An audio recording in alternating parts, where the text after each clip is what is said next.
A roar echoed through the Roman Senate. "Carthago delenda est! Carthage must be destroyed! But how did we get here?" In 202 BCE, the Second Punic War culminated with Rome's decisive victory over Carthage.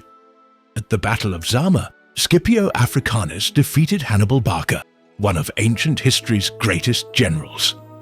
The ensuing peace imposed harsh terms on the vanquished. Carthage was forced to surrender Spain and Mediterranean islands, cede some Numidian lands to King Masinissa, Rome's opportunistic ally, and pay an indemnity of 10,000 talents of silver over 50 years. The once mighty Punic navy was scuttled down to just 10 warships, and Carthage was forbidden from raising an army or waging war without Rome's permission. The once golden city now existed at Rome's mercy, effectively as a client state.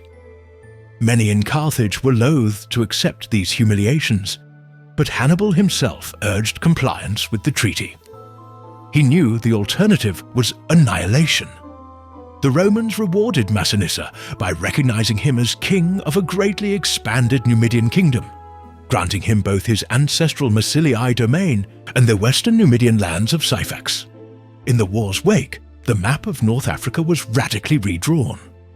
On Carthage's eastern horizon, Cyrenaica, eastern Libya, remained under Ptolemaic Egypt, largely outside Punic Roman affairs. Far to the west, Mauritanian communities under local Mori rulers maintained Atlantic commerce but took no direct part in the Punic War's final act. Though politically shackled, Carthage remained a vibrant urban centre and soon embarked on a remarkable economic recovery. Hannibal was elected chief magistrate after the war, and he reformed the city's finances and governance. He tackled corruption among the oligarchs and reorganized revenue collection.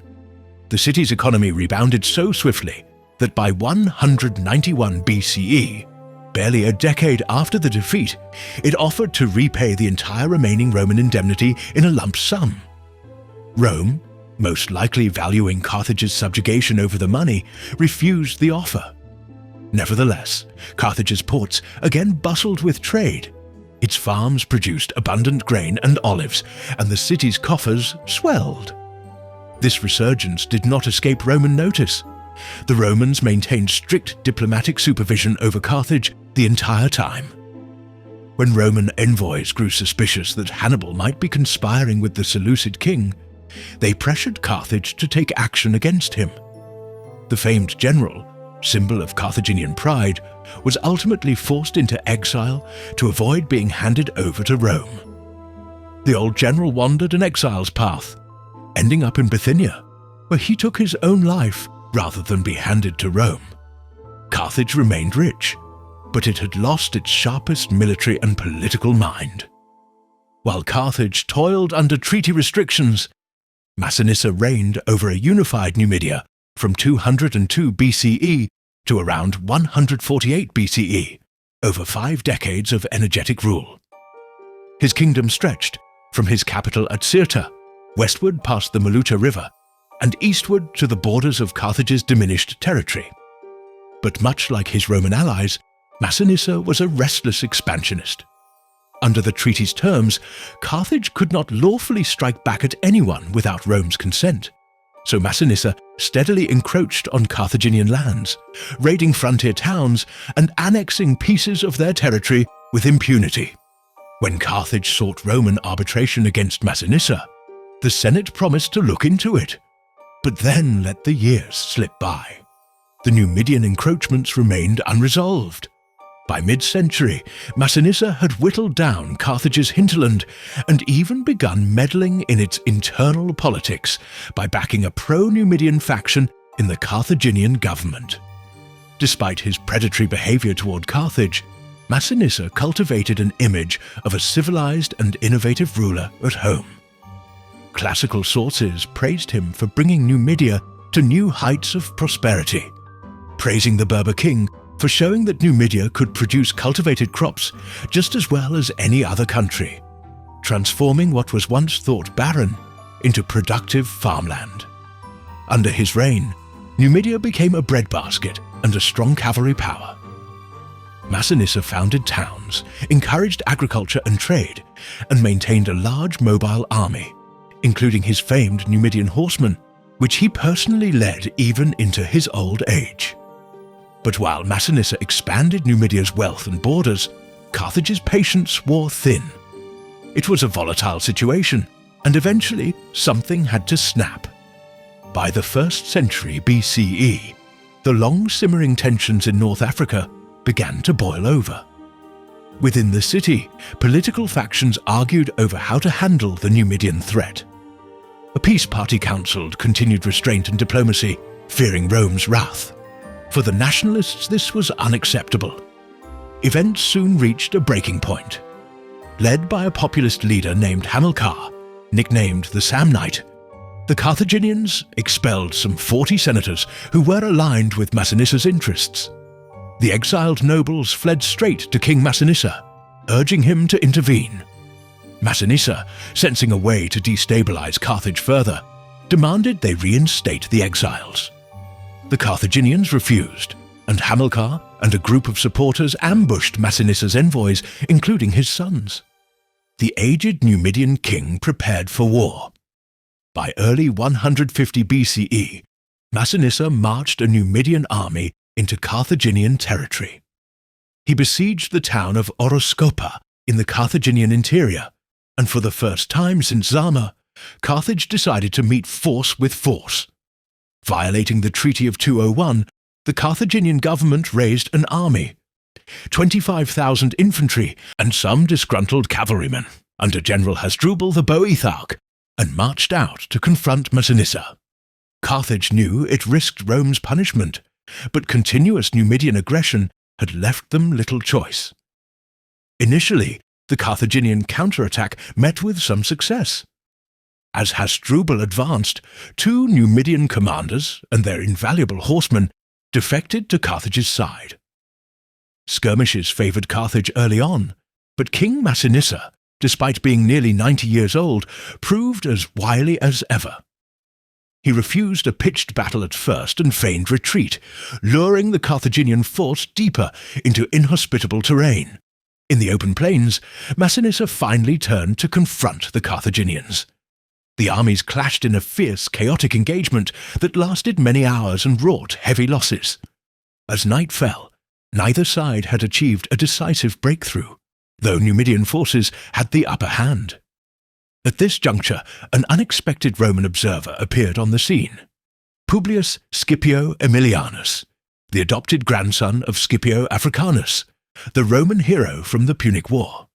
He was en route through Numidia to procure war elephants for Rome, but was drawn into the role of mediator when the Carthaginians requested his help. Scipio attempted to broker an armistice between his friend Masinissa and the desperate Carthaginians. Talks were fruitless. Scipio could only watch as the conflict resumed, and he soon departed Numidia with his elephants. With diplomacy failed, Masinissa pressed his advantage. He encircled and hemmed in Hasdrubal's army with earthworks, so that as the siege dragged on, hunger and disease took hold. The men ate their horses and pack animals, and with no wood for fires, even the dead could not be burned. Realizing further resistance was hopeless, the Carthaginians capitulated. Masinissa imposed humiliating terms. Carthage had to surrender all the Numidian deserters in its ranks and allow the return of the expelled pro-Numidian exiles. On top of this, it agreed to pay Masinissa a staggering indemnity of 100 talents of silver every year for the next 50 years. The defeated army was forced to pass under the yoke, a ritual of disgrace, and as they trudged home unarmed, Masinissa's son Gulusa harried them, massacring many of the weary survivors. Carthage itself had avoided capture or territorial loss in the war, but by launching an unauthorized war, Carthage had flagrantly violated the treaty with Rome. The Roman Senate was ignited in both outrage and opportunistic glee. Many Roman leaders had long been awaiting an excuse to eliminate Carthage once and for all. The influential statesman Cato the Elder had visited Carthage as part of a Roman embassy and was alarmed by what he saw. A rebuilt city bustling with wealth and agricultural bounty. After one mission, Cato returned brandishing fresh figs plucked 3 days away in Carthage, warning senators how near and thriving the city was. The gesture sharpened the Senate's mood. If Carthage could prosper even under treaty, it could one day again threaten Rome. From that point on, Cato ended every speech in the Senate, no matter the topic, with the ominous refrain, "Carthago delenda est," Carthage must be destroyed. More moderate voices like Scipio Aemilianus countered that an intact Carthage served as a useful foil to keep Roman discipline sharp. He would quip instead that Carthage must be saved. For a time, the moderates held off on war. But Carthage's unauthorized clash with Masinissa swung the argument decisively. All ears fell to Cato. In early 149 BCE, citing Carthage's treaty breach and aggression against an ally, the Roman Senate formally declared war, the Third Punic War, also to be the last. Carthage, battered and fearful, immediately tried to placate Rome. But it was too late. Rome's response was swift and overwhelming. Rome landed around 80,000 infantry and 4,000 cavalry near Utica. The city had defected and thrown open its harbours for Rome. The Republic now had a perfect staging ground on the continent. The Roman consuls commanding this force were met by Carthaginian envoys who came to surrender.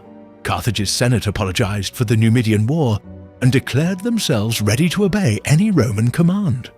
The Romans, exploiting Carthage's desperation, began raising one demand after another. First, to guarantee good behavior, the Romans required Carthage to hand over 300 noble youths from the city's leading families as hostages. Carthage complied. Next, the consuls demanded all of Carthage's armaments. In an humiliating gesture, the Carthaginians disarmed themselves, delivering their entire stockpile of weapons. 200,000 suits of armor, countless swords and spears, and even 2,000 war engines and catapults were all hauled out of the city and surrendered to the Romans. Every warship in the Carthaginian navy was sailed out from harbour and burned before their eyes. The once proud city was left utterly defenceless. The Carthaginians believed they had satisfied Rome's demands and saved their city from destruction. But then came the final ultimatum, a demand so cruel that it broke any hope of peace. The Roman consuls announced that Carthage itself must be abandoned and demolished. The entire population was ordered to relocate inland, but the Punic identity and livelihood were tied to its location and its harbour. To move the Carthaginians into the hinterland would destroy their identity as sea traders. When Carthage's leaders heard this demand, a wail of despair and fury swept the city. Even the pro-peace faction could not countenance such an outcome. Having given up their children, having given up their weapons, the people of Carthage resolved not to give up their city. Stripped of conventional arms, Carthage's citizens undertook a heroic improvisation to defend their home. Workshops and temples across the city were converted into arms factories. The city itself was their greatest asset, its location occupying a heavily fortified peninsula. Its defences were formidable. A triple line of walls, roughly 14 to 18 metres high and approximately 10 metres thick, with 4-storey towers facing the land, while a single wall faced the water. Towers and battlements bristled along these ramparts, and a deep ditch added another obstacle. Command of Carthage's makeshift army fell to Hasdrubal, the Boetharch, who had been condemned to death for the Numidian debacle, but was released from prison to lead Carthage's final stand. He established a field camp at Nepharis, a stronghold just south of the city, to harass the Romans and help keep supply lines open. Meanwhile, the Roman besiegers, confident of a quick victory, attempted more direct assaults. They soon discovered that Carthage, even declawed, was a dangerous foe on home soil. The Romans' initial attacks in 149 were repulsed with heavy losses. Carthaginian defenders rained missiles and fire on the invaders, and the Romans failed to breach the city. After these setbacks, the Romans settled into a prolonged siege, surrounding Carthage by land and maintaining a blockade by sea. The Romans were unprepared for a long siege and suffered from disease and counterattacks. In one incident, the Carthaginians launched fireships against the Roman fleet, causing chaos for the Romans. In another, Carthaginian forces from Hasdrubal's field army made a daring nocturnal sally against the Roman land camp, nearly overrunning it. Both times Rome's legions were saved by the foresight and courage of Scipio Aemilianus, who, though only a military tribune at that time, distinguished himself as a natural leader. His cool-headed actions, repeatedly rescuing Roman forces from disaster, won him fame on the battlefield.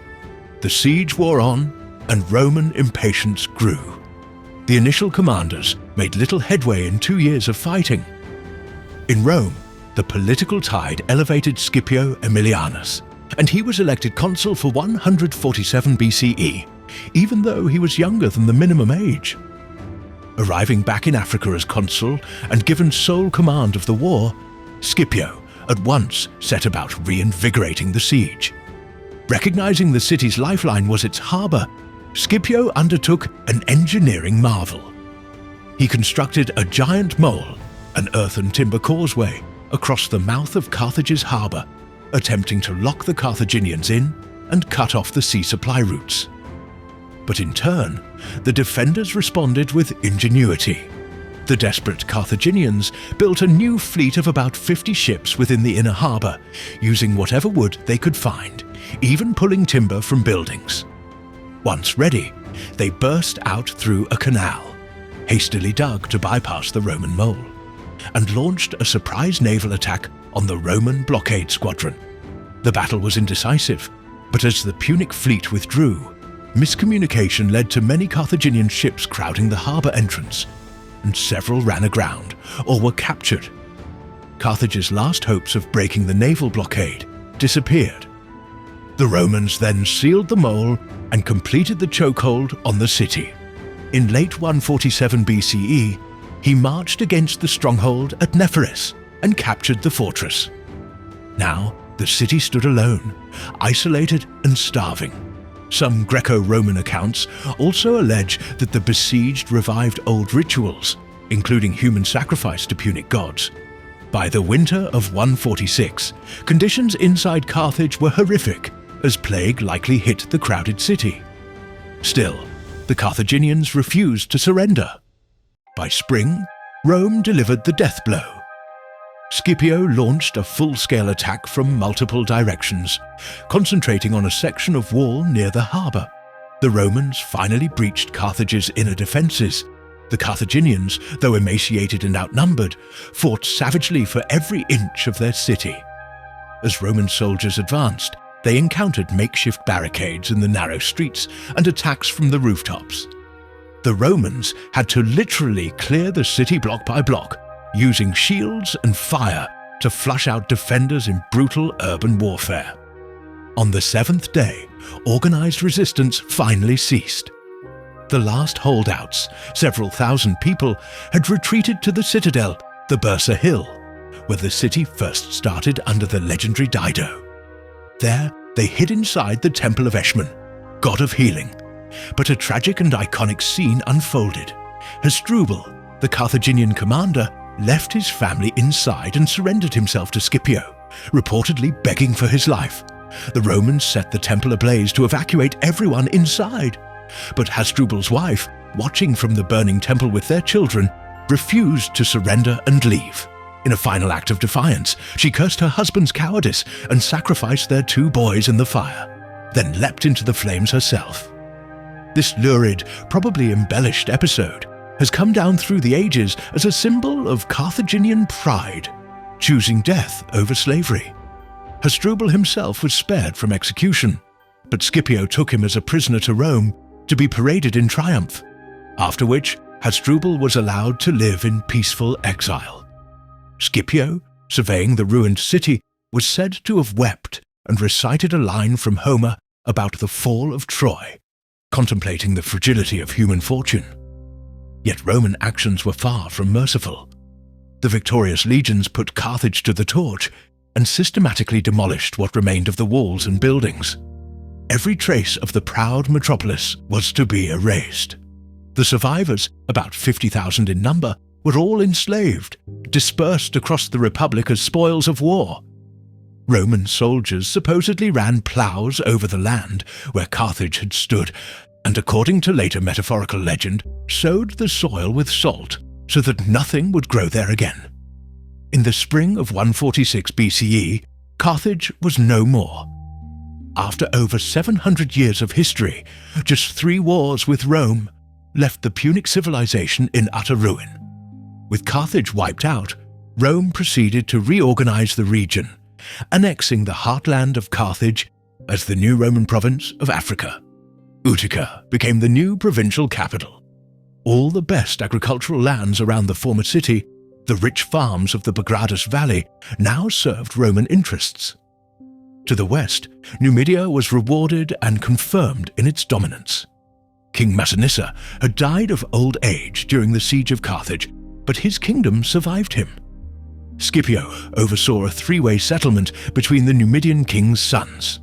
Micipsa took the civil administration, Gulusa the army, and Mastunabal the courts. The coastal Tripolitanian cities of Libya, like Leptis Magna, were given to Numidia, giving Rome's ally a long Mediterranean reach.